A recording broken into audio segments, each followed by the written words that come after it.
Assalamualaikum warahmatullahi wabarakatuh. Bismillahirrahmanirrahim. Alhamdulillahirabbil alamin. Wa bihi nasta'inu ala umuri dunya waddin.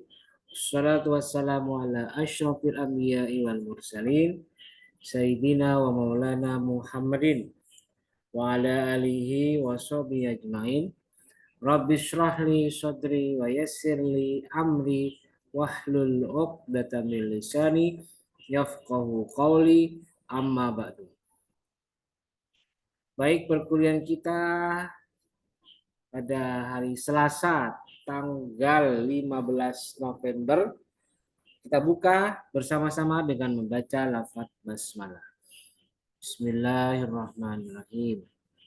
Oke, mahasiswa jurusan HKI semester 3 kelas C dan D. Video ini sengaja saya rekam pada malam Selasa ya. Karena efisiensi waktu, sebab di hari Selasa saya padat jadwalnya. Jadi ya terpaksa saya rekam di malam Selasa dan nanti akan ditayangkan pada esok hari tanggal 15 hari Selasa sesuai dengan kelasnya masing-masing. Jadi ini untuk dua kelas ya. HKID pada jam 12.30 dan HKIC pada jam 15.00. Itu sekali lagi saya sampaikan karena efisiensi waktu, karena waktu saya padat. Tidak masalah, yang penting alhamdulillah kita bisa melaksanakan kuliah ini sampai saat ini. Dan sekarang kita sudah masuk ke pertemuan ke-10 ya. Pertemuan ke-10. Berdasarkan RPS ya, kita lihat ini RPS-nya. RPS mata kuliah Fikih Munakat 1 untuk pertemuan ke-10 itu kita akan membahas temanya adalah tentang larangan-larangan pernikahan. Bahan kajiannya ada dua. Pertama, larangan selamanya. Dan yang kedua, larangan sementara. Dan nanti di pengalaman belajarnya tidak ada tugas ya. Jadi untuk materi ke-8 ini tidak ada tugas. Jadi saya hanya menyampaikan materinya saja. Materi berapa ini? Materi 8 ya. Pembahasan tentang larangan pernikahan. Oke. Saya terus terang minggu ini tidak bisa datang ke Serang ya. Tidak bisa hadir ke kota Serang. Ya, tidak lain karena kesibukan saya ya. Ada pekerjaan lain yang harus saya kerjakan sehingga saya tidak bisa pergi ke luar kota. Jadi terpaksa saya harus berada di kota Demak ini. Jadi maksud hati untuk bisa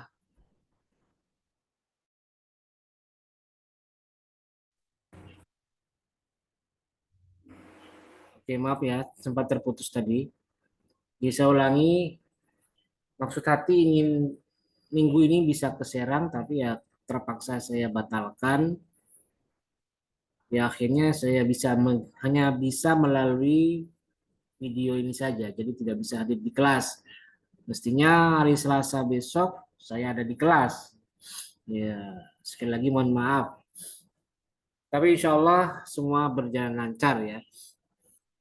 Berjalan sesuai dengan target perkuliahan kita di semester ganjil kali ini. Gitu.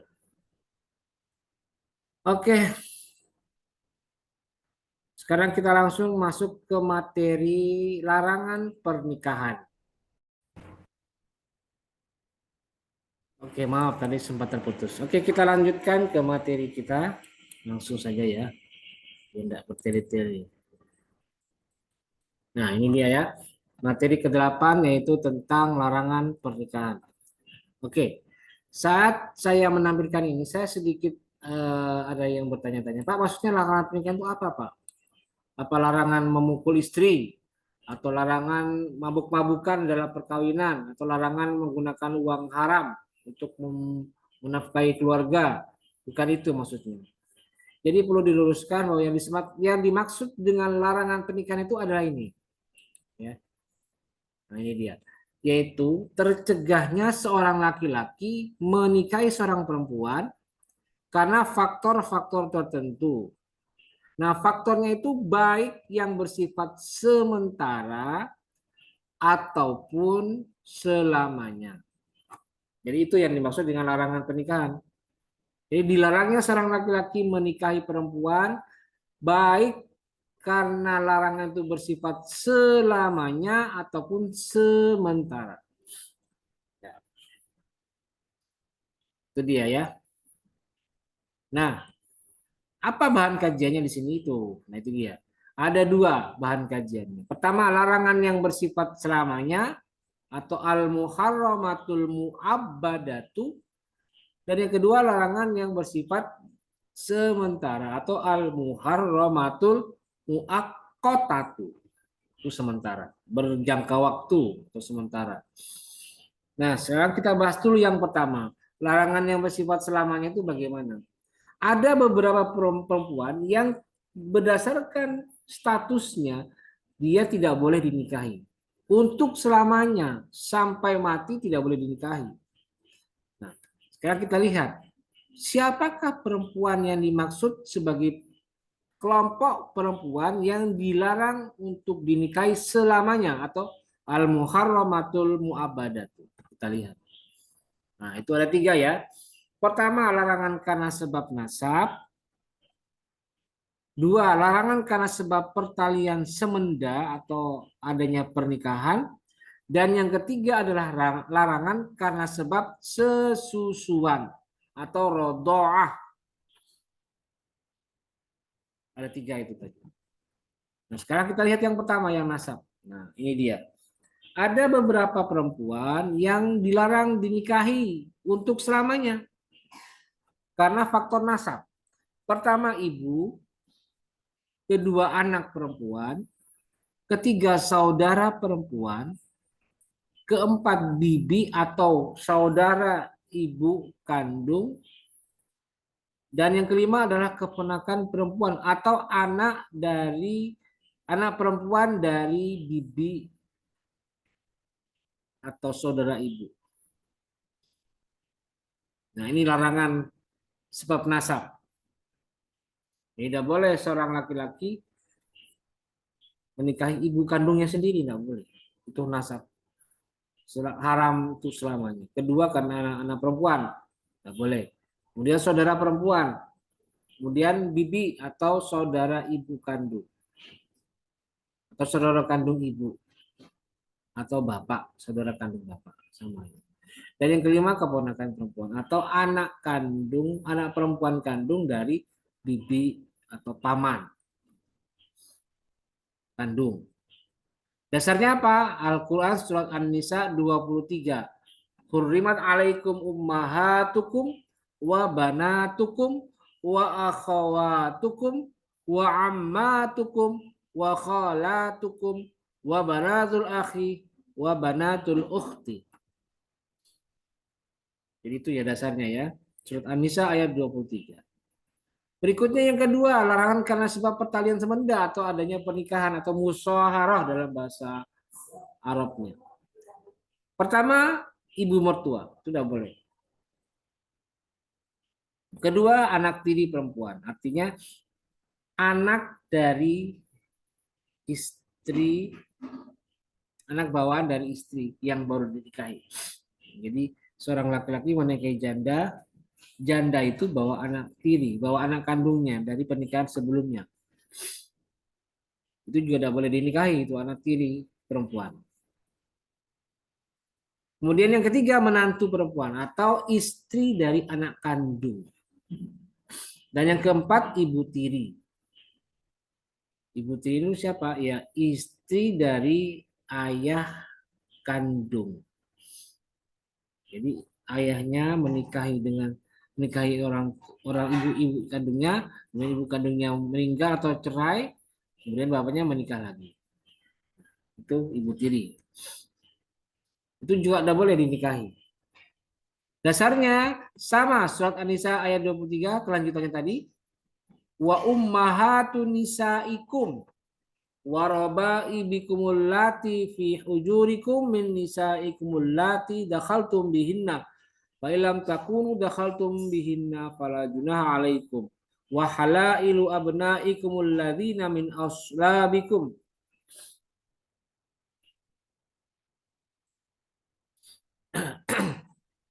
Yaitu pertama ibu istrimu atau eh, ibu tiri.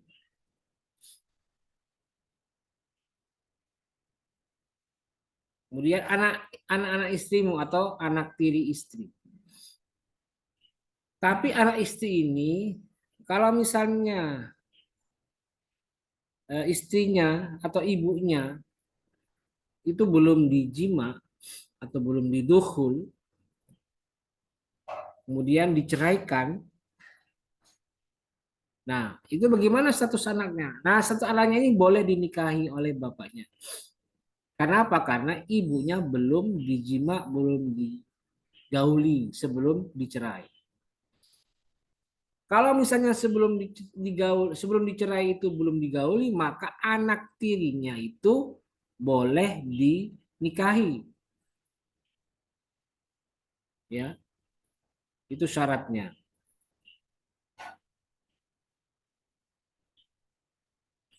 Dan juga yang tidak boleh itu adalah istri anak kandungmu. Maksudnya apa? Anak menantu.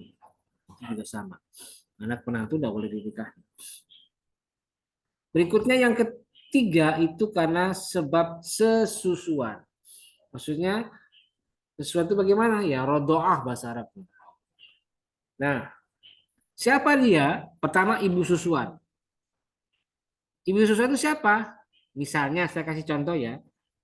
Ali waktu melahirkan dari ibu kandungnya, Ibu Siti, ketika Ibu Siti melahirkan Ali, ibu kandungnya, sebagai ibu kandungnya, itu Ibu Siti sakit.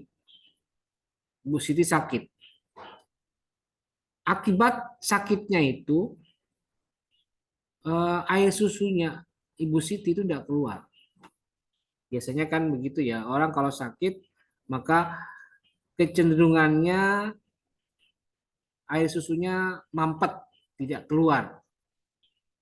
Itu karena faktor sakit ketika melahirkan. Nah, begitu juga Ibu Siti ketika dia melahirkan Ali, tidak keluar itu.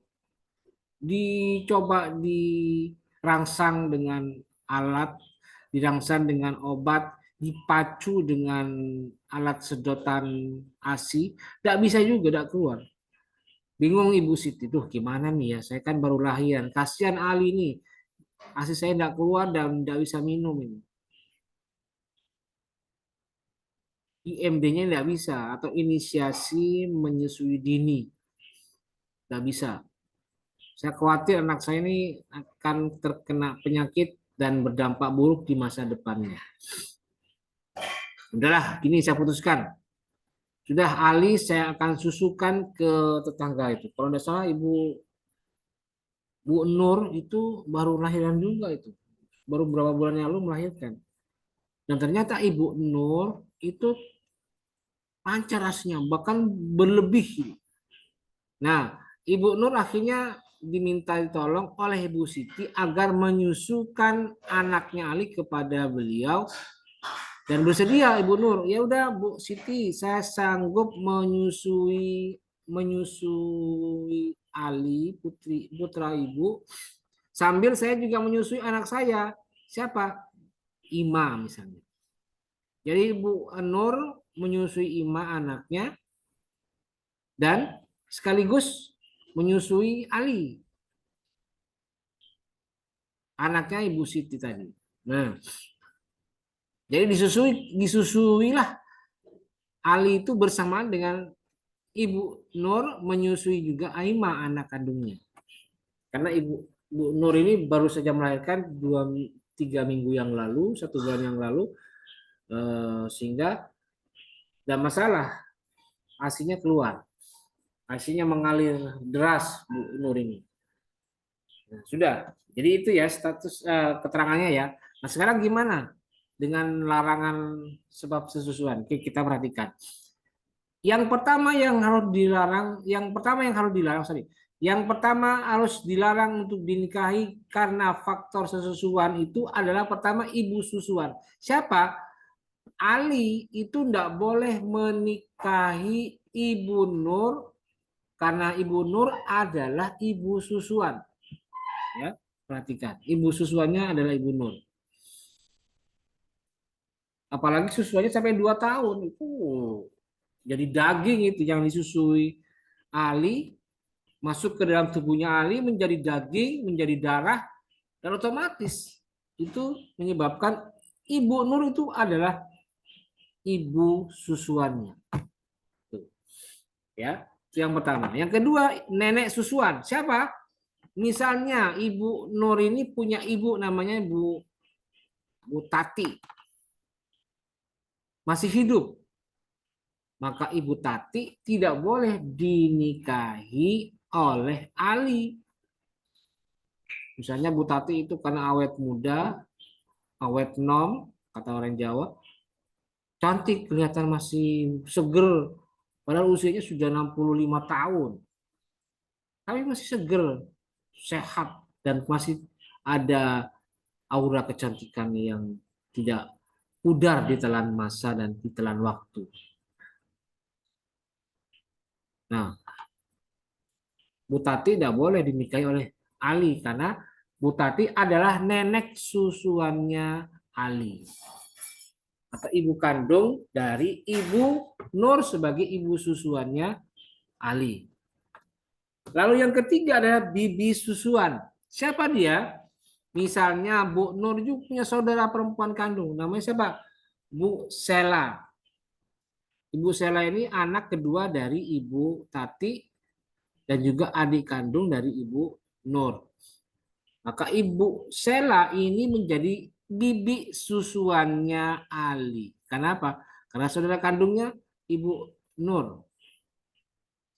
Nah, kemudian yang keempat adalah keponakan sesusuan. Siapa dia? Misalnya, ketika nanti Ali sudah besar, sudah dewasa, dan ibu, siapa tadi? Yang, siapa tadi? Saya lupa ya. Jadi Ibu Nur menyusui juga Ibu Ima, menyusui juga Ima.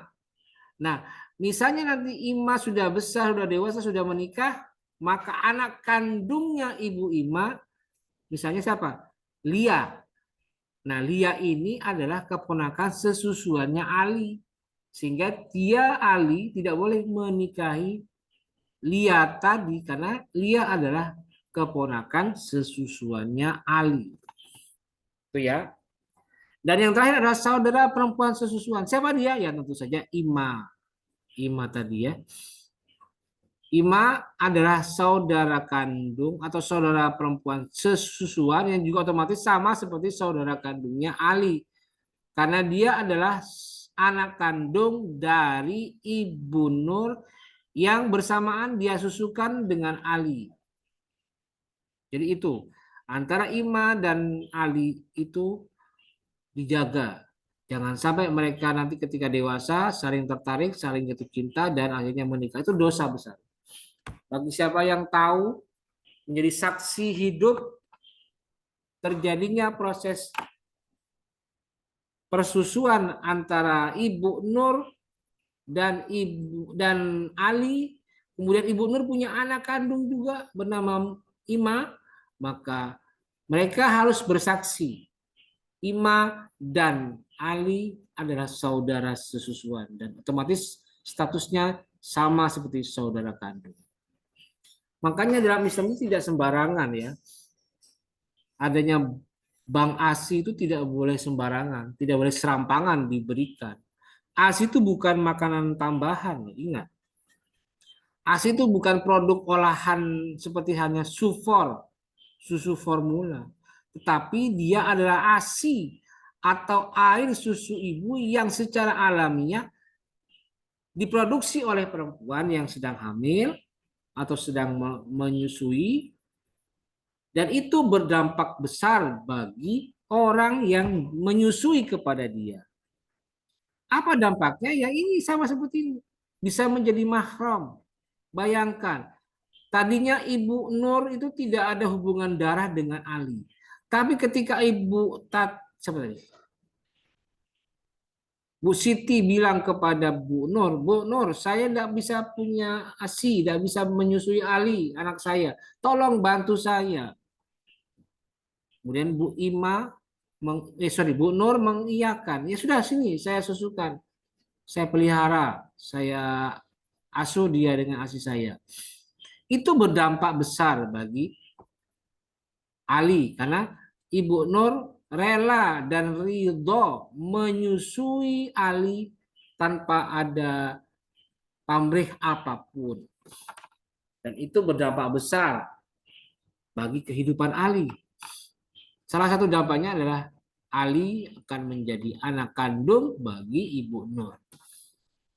Jadi itu ya, tolong hati-hati. Ketika kalian misalnya suatu saat nanti akan aktif di bagian bank ASI, tolong perhatikan. Jangan sampai lupakan administrasi pencatatan status seperti ini. Karena kalau tidak dicatat dengan baik, akan berdampak buruk bagi status perkawinan mereka. Siapa yang tahu kalau tidak ada bukti tertulis bahwa Ali dan Ima tadi itu saudara kandung, saudara sesusuan. Maka dengan adanya bukti sejarah berupa catatan atau terjadinya proses menyusui yang dilakukan oleh Ibu Nur kepada Ali itu akan dibuktikan melalui catatan. Jadi tolong diperhatikan baik-baik. Kalian nanti di masa yang akan datang mungkin ada yang berkecimpung di dunia ini. Di dunia ini tolong dijaga betul. Dan tidak diumbar-umbar. Artinya tidak dikomersialisasikan. Ya boleh dikomersilkan, tapi tetap dalam koridor penegakan hukum bahwa anak A dan B itu menjadi saudara kandung. Karena apa? Anak A menyusui kepada ibu C, sedangkan ibu C punya anak kandung anak B. Apalagi mereka lawan jenis. Hati-hati. Gitu ya. Itulah larangan karena sebab sesusuan. Dasarnya apa? Ya, ayat 23 surat An-Nisa ada tulisannya wa ummahatul lati arda'nakum wa akhwatukum minar radha'ah. Dan ditambahkan oleh hadis Nabi riwayat Bukhari Muslim, yahrumu minar radha'ati ma yahrumu minan nasabi. Diharamkan karena ada hubungan sesusuan apa yang diharamkan karena ada hubungan nasab. Jadi setara antara hubungan nasab dan hubungan sesusuan. Kalau di hubungan nasab dilarang, maka otomatis hubungan nasab, hubungan rodoah pun juga diharamkan untuk dinikahi. Gitu ya. Itu dasarnya. Berikutnya, sekarang kita pindah ke larangan yang kedua. Tadi larangan yang pertama, larangan bersifat abadi atau selamanya. Sedangkan yang kedua adalah larangan yang bersifat sementara atau berjangka waktu, al-muaqqatatu. Maksudnya apa larangan sementara itu? Yaitu halangan menikahi beberapa perempuan yang bersifat sementara. Karena adanya hal-hal tertentu yang menyebabkan tercegahnya terjadinya perkawinan dengan perempuan tersebut. Nah, apabila hal tertentu itu sudah tidak ada lagi atau sudah selesai atau sudah dicabut atau sudah berhenti, maka larangan itu berubah menjadi pembolehan menikahi perempuan tersebut, gitu ya. Yang tadinya dilarang karena sudah habis, sudah selesai, sudah berakhir, maka menjadi boleh. Nah, apa saja larangan yang bersifat sementara ini? Yang pertama, larangan bilangan, yaitu halangan atau larangan menikahi beberapa perempuan dengan jumlah yang kelima. Ini maksudnya seperti kaitannya dengan poligami atau ta'adduduz zaujati dalam bahasa Arabnya, atau menikahi lebih dari satu orang perempuan. Islam hanya membolehkan perempuan dinikahi dengan jumlah maksimal 4. Kalau sudah 4, maka tertutup peluang laki-laki untuk memiliki lebih dari 4 perempuan. Nah, itu urutannya ya. Kalau misalnya sudah angka 4, sudah stop. Nah, berarti dilarang untuk menikah lagi yang kelima kalinya. Kok sementara, Pak? Ya, karena selama dia belum menceraikan istri yang dia miliki, salah satunya dia belum ceraikan, maka masih tetap dilarang. Tapi bersifat sementara. Sebab kalau dia mau menikah lagi, maka dia harus menceraikan satu atau lebih dari perempuan yang dia miliki tadi. Maka larangan menikahi perempuan lebih dari 4 itu bersifat sementara. Lalu yang kedua, larangan mengumpulkan, yaitu larangan mengumpulkan 2 orang perempuan yang bersaudara dalam waktu bersamaan atau dengan mahramnya. Jadi misalnya saudara kandung dinikahi bersamaan, di poligami, enggak boleh itu. Enggak boleh dalam Islam. Atau menikahi 2 mahram. Misalnya si perempuan satu dengan mahram yang lain, misalnya apa? Bibinya, nah itu enggak boleh. Bersifat sementara juga, karena apa? Kalau mau menikahi lebih dari 2, lebih dari 1, maka solusinya adalah ceraikan dulu atau ya ceraikan dulu perempuan yang menjadi saudara kandungnya atau saudara semahramnya. Itu bersifat sementara. Lalu yang ketiga adalah halangan kafir, yaitu larangan menikahi perempuan yang berbeda agama. Sementaranya gimana? Ya kalau dia mau dinikahi harus masuk Islam dulu gitu ya. Selama dia masih kafir, selama dia masih non muslim, maka dia dilarang menikahi perempuan tersebut. Yang berikutnya halangan ihram, yaitu larangan menikahi perempuan yang sedang melaksanakan ihram, baik ihramnya haji ataupun ihram umrah. Bersifat sementara karena tunggu sampai selesainya proses ihram. Berikutnya ini mazhab Malikiyah, halangan sakit, yaitu halangan menikahi perempuan yang sedang dalam kondisi kritis. Misalnya sedang dirawat di ICU rumah sakit mana. Nah, itu dalam mazhab Maliki tidak boleh menikahi perempuan yang kritis, koma. Tapi kalau mazhab lain membolehkan, masih dibolehkan. Sementara kenapa? Ya tunggu sampai dia sembuh. Berikutnya halangan iddah, yaitu larangan menikahi perempuan yang sedang menjalani masa iddah atau sedang menjalani proses pasca putusnya pernikahan dia. Ya iddahnya itu ada yang 4 bulan, ada yang 3 kuru, ada yang 1 bulan, dan lain sebagainya. Ada macam-macamnya. Nah, kalau dia sudah selesai menjalani masa iddah, maka selesai juga larangan itu. Jadi boleh. Berikutnya larangan perceraian 3 kali bagi suami yang menceraikannya. Nah ini. Dilarang menikahi perempuan yang sudah ditalak 3. Jadi laki-laki yang mentalak 3 istrinya itu otomatis tidak boleh dilarang atau dilarang untuk menikahi lagi. Terkecuali jika perempuan ini menikah dulu dengan laki-laki lain, dijima oleh laki-laki lain, dan diceraikan oleh laki-laki lain. Itu syaratnya. Kalau belum dilalui proses itu, tetap tidak boleh. Dan hati-hati. Jangan sampai meskipun ada ketentuan begini, kemudian ada rekayasa. Nah, kalau ada rekayasa itu dilarang juga. Karena apa? Termasuk nikah muhallil atau nikah tahlil. Jadi merekayasa pernikahan keduanya. Berikutnya halangan peristrian. yaitu halangan menikahi perempuan yang masih terikat pernikahan dengan laki-laki lain. Jadi maksudnya apa? Masih menjadi istri orang lain. Tidak boleh. Tapi kalian dianggap sebagai eh, pebinor atau pelakor. Nah, itu merebut laki-laki orang. Tidak boleh.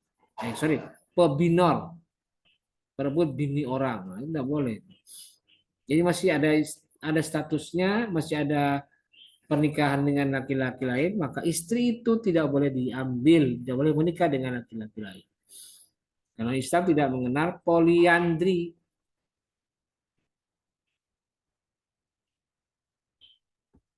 Nah, itulah larangan yang bersifat sementara.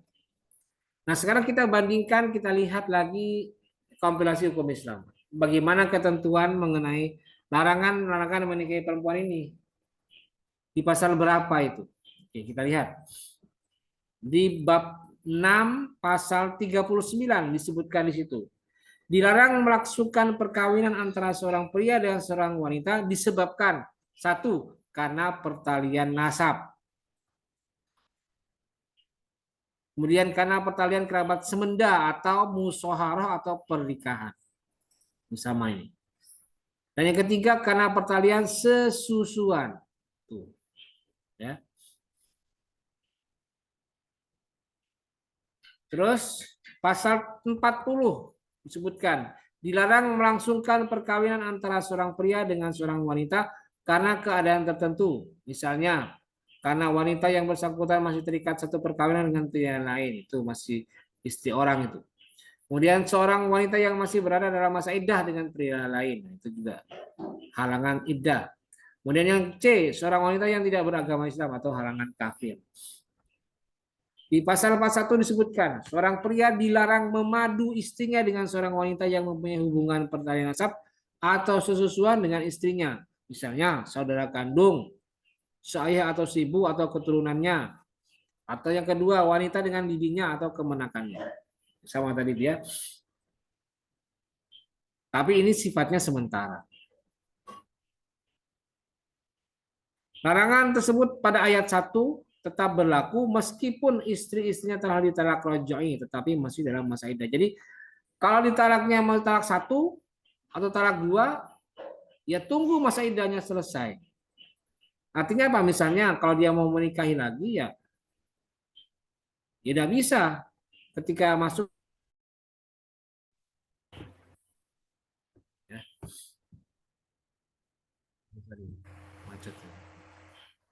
Oke, saya lanjutkan. Berikutnya pasal 42. Dilihat di situ ya. Seorang pria dilarang melangsungkan perkawinan dengan seorang wanita apabila pria tersebut sedang mempunyai 4 orang istri yang keempat-empatnya masih terikat tali perkawinan atau masih dalam iddah talak rojoi ataupun salah seorang di antara mereka masih terikat tali perkawinan sedang yang lainnya dalam masa iddah talak rojoi. Yaitu tadi ya, halangan halangan bilangan. Sama itu. Ini tambahkan masih dalam kaitannya talak rajoi. Masih iddah, masih masuk masa iddah, masih menjalani masa iddah talak rajoi itu. Ya tunggu sampai habis gitu ya. Tunggu sampai menjalani masa iddah talak rajoi, baru kalau sudah selesai pas hari terakhir langsung bisa dinikahi perempuan lain itu. Nah, itulah pandangan KHI terkait larangan-larangan pernikahan tadi. Menikahi perempuan.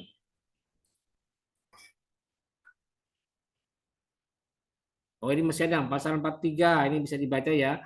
Dilarang melangsungkan perkawinan antara seorang pria dengan seorang wanita bekas istrinya yang telah 3 kali ini. Sudah ini sama ini.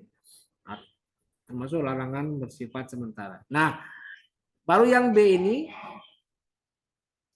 larangan perkawinan antara seorang pria dengan wanita bekas istrinya yang dilihat. Ini maksudnya apa? Kalau dilihat, ingat itu bersifat selamanya, abadi. Karena proses li'an itu menyebabkan perempuan ini tidak bisa dinikahi lagi.